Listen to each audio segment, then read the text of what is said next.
Hello friends, welcome to Burpful kitchen. இன்றைக்கி நம்ம கிச்சனில் பார்க்க போகிறது வீட்டிலையே க்ரீம் சீஸ் எப்படி பண்ணுறதுன்னு பார்க்க போகிறோம். க்ரீம் சீஸ் ரொம்ப ஈஸியான ரெசிபி தான். வீட்டில் இருக்க இன்க்ரீடியன்ட்ஸ் வச்சே பண்ணிடலாம். வாங்க ரெசிபிக்குள்ளே போகலாம். இதுக்கு முதல்ல பாலை நல்லா கொதிக்க வச்சுக்கலாம்.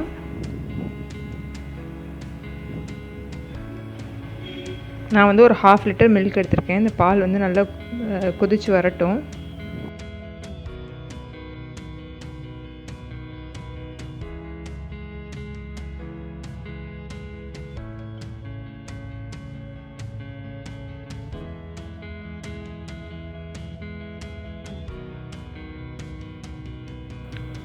பால் பொங்கி வர ஆரம்பிக்குது. இப்போ இந்த ஸ்டேஜில் நம்ம இதோட ஒரு எலுமிச்சம்பழத்துலேருந்து எடுத்த லெமன் ஜூஸை சேர்த்துக்கலாம். உங்கள்கிட்ட ஒயிட் வினிகர் இருந்ததுன்னா நீங்கள் ஒயிட் வினிகர் கூட யூஸ் பண்ணிக்கலாம். இந்த லெமன் ஜூஸ் சேர்த்தோன்னே பால் பிரிய ஆரம்பிச்சிரும். ஒரு 2 to 3 மினிட்ஸ் லோ ஹீட்லேயே வச்சுட்டு இந்த பால் ஃபுல்லாக பிரிகிற வரைக்கும் வெயிட் பண்ணலாம்.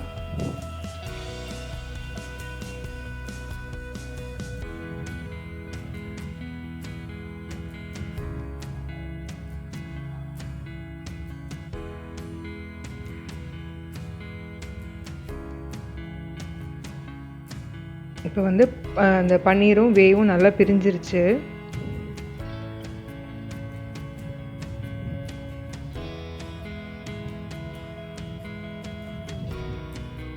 இப்போ அடுப்பு ஆஃப் பண்ணிவிட்டு இதை நம்ம ஒரு ஸ்ட்ரெயினரில் ஸ்ட்ரெயின் பண்ணிக்கலாம். பன்னீர் தனியாக, வே தனியாக.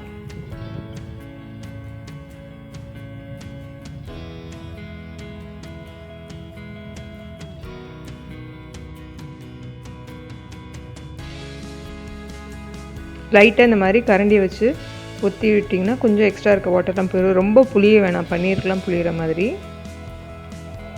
இதை நல்லா ஆற வச்சுட்டு இதை ஒரு மிக்சியில் சேர்த்துக்க போகிறோம். இந்த ஸ்ட்ரெயின் பண்ணி வச்சுருக்க பன்னீரை நான் ஒரு மிக்ஸி ஜாரில் சேர்த்துக்கிறேன். தண்ணியெலாம் இல்லாத ஜாராக பார்த்துக்கோங்க. இதில் இந்த பன்னீரை சேர்த்தாச்சு.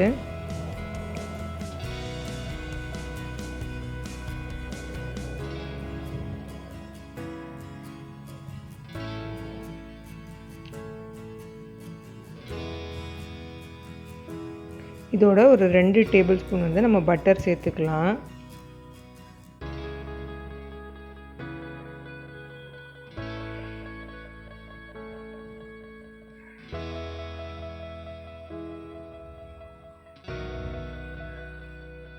இது கூட நான் ஒரு 2 டேபிள் ஸ்பூனுக்கு மில்க் கொஞ்சமாக சேர்த்துக்கோங்க. ஃபஸ்ட்டு 1 டேபிள் ஸ்பூன் சேர்த்துக்கோங்க, அதுக்கப்புறம் மிச்சம் சேர்த்துக்கலாம்.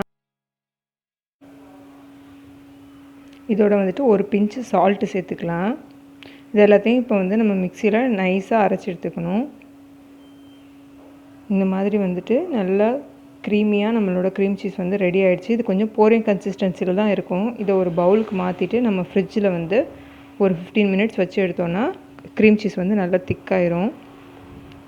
அவ்வளோதான். ஈஸியாக உங்களுக்கு வீட்டில் இருக்கிற இன்க்ரீடியன்ஸ் வச்சே க்ரீம் சீஸ் ரெடி பண்ணிடலாம்.